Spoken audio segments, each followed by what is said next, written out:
Obviously feel extremely fortunate to come out with the win tonight. To their credit, thought they played with more force and more physicality in the first half. But to these guys' credit, thought we just kind of stayed the course. Honor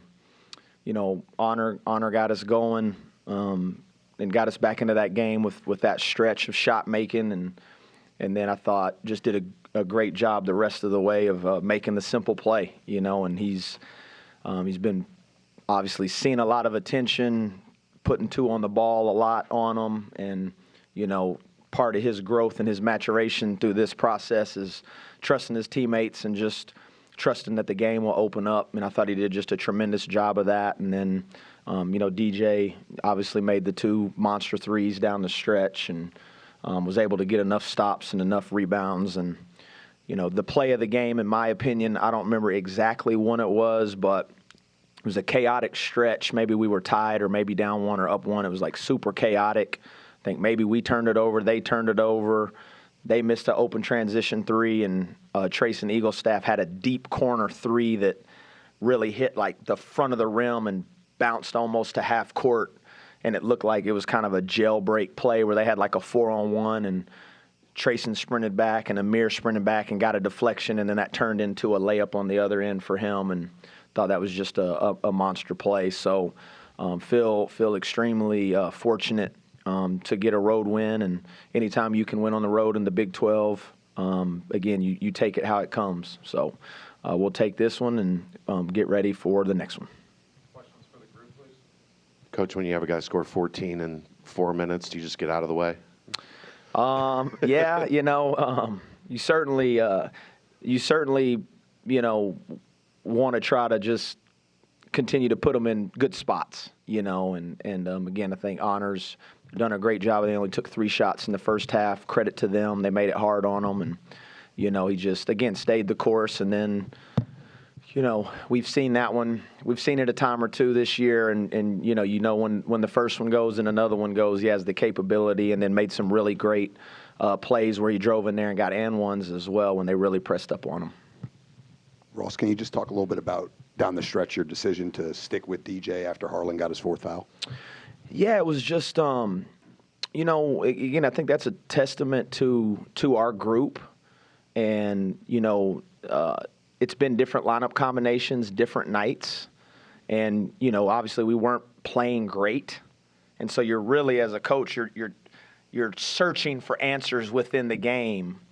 And we kind of found that one lineup. It was Amir, Honor, Trey, DJ, and Chance for a little bit, and that's the group that really got us into the game, and like DJ's ability to space the floor a little bit more because they were putting 2 on Honor. And, again, was just proud of him for he puts in a ton of work, as all these guys do. He's probably one of the highest character, mature freshmen that I've been around, him and Amir both. And, again, happy for us, but you're really happy for him. Coach, in regards to their Cincinnati's three-point defense in the first half, were they doing anything specifically that kind of threw you guys off? You guys missed your first 10 threes, but then Honor obviously hit 3 or 4 straight. What were they doing defensively to kind of run you off? I mean, they're a great defensive team. They're a top 10 defensive team in the country. I think they came in 9th in adjusted defensive efficiency, one of the best teams in the Big 12 defensively. And those guards are fast and physical, and they close good. And then when you do get a couple good looks, which I actually thought we had in the first half, like Trey had a couple, Honor had one for sure, DJ had a couple. And so of the 9, you really feel like 5 or 6 of them were ones that you got to make. And the hard part is when you're playing against good defensive teams, you can't be shocked because it's hard to get open looks. And then when you finally get one, you rush it a little bit. But these guys put a lot of work in, and if they're the right shots, you just got to trust them, and these guys got to trust them. And again, I thought in the first half we didn't do a good enough job of going and rebounding our misses. I mean, there's not a rule that just because you shoot and it doesn't make it that you can't go rebound it. And then I thought we just had a higher sense of urgency as the game went on. DJ, down the stretch, what allows you to shine in those moments? I mean, Coach.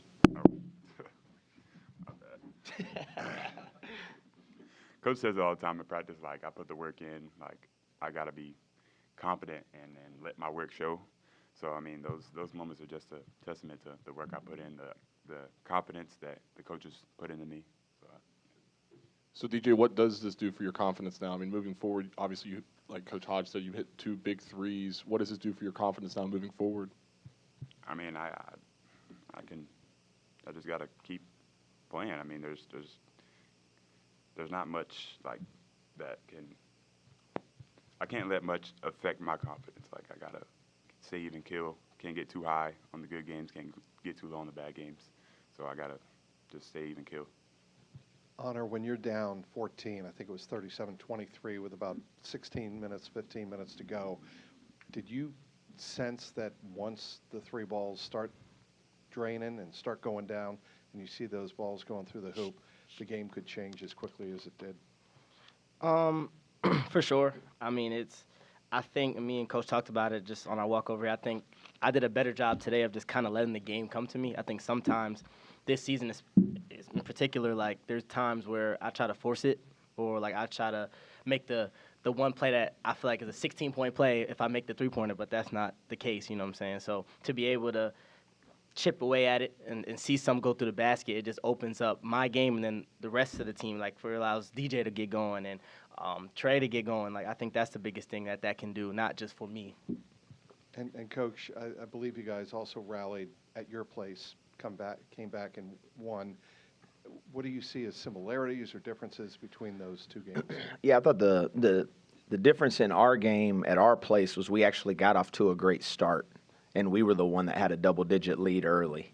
I think maybe we were up 10 or 12, maybe up 4 or 5, 6 at the half, up 10 halfway through, and then they went on a run, and we were able to kind of, in the last 4 minutes, we got down a couple buckets, but we were able to fight back. And, for us, it always is going to start on the defensive end of the floor and can you defend and can you rebound. And, I feel like, we've even in the last couple games, we've gotten some good looks offensively and we're struggling a little bit on that end of the floor. But like I tell these guys all the time, let's beat somebody 52-48 then. If that's what it takes. It takes what it takes. And we'll have nights where everybody plays great. We make a ton of shots, and maybe you score 86, 85. But to the group's credit, I thought we were able to just continually to get stops and in that stretches and in both situations at our place the last 4 minutes of the game and then this one down the stretch, we were able to get stops and grab the rebound. In the grand scheme of things, how important was tonight's result? I mean, we always look.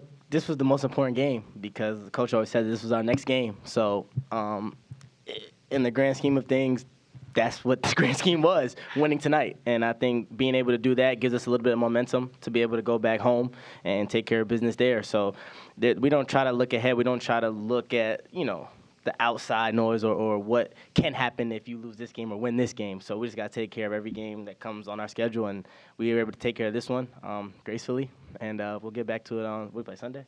Sunday. Yeah, we'll get back to it Sunday. Coach, I know whenever, whether it be press conferences, post-game, or during the week, you've talked about slow starts and adjusting to that. How did you think your team adjusted to that in the second half, especially whenever Honor kind of caught fire there? Well, I don't know if either half we adjusted very well to the starts.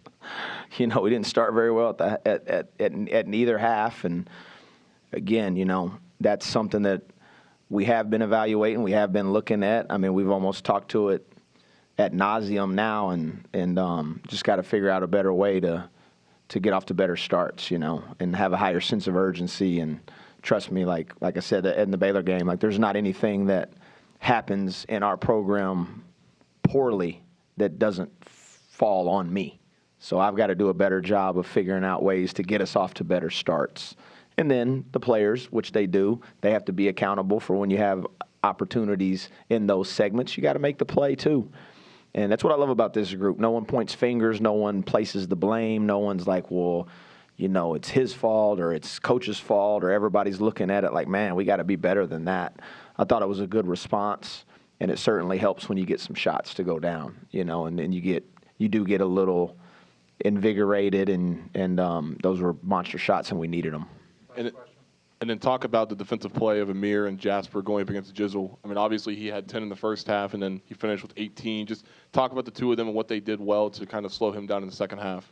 Yeah, honestly, I'm glad you asked because that's what I told the team. I thought the game changed on Amir's defensive activity and his ball pressure during that stretch, and it was awesome to see. That was the best defensive game that Amir has played since he's been in a Mountaineer uniform, and along with his shot making, I thought his point of attack defense, the effort, the activity, getting deflections, getting long rebounds during that course is what changed the game. And like I said, I thought it was the play of the game was Honor sprinting back and getting a deflection. And again, it just talks about his maturity too. And the better he gets defensively, the better we'll get defensively because your point of attack defense is so important. Jasper's experienced at it, and he's probably one of the best on-ball defenders in our league and in the country. And Amir's a great learner and listener, and he kind of picked up that slack in the second half, and he was tremendous. Thanks, everyone. Thank y'all. Y'all be safe. Oh, my goodness, man. Thank y'all, man.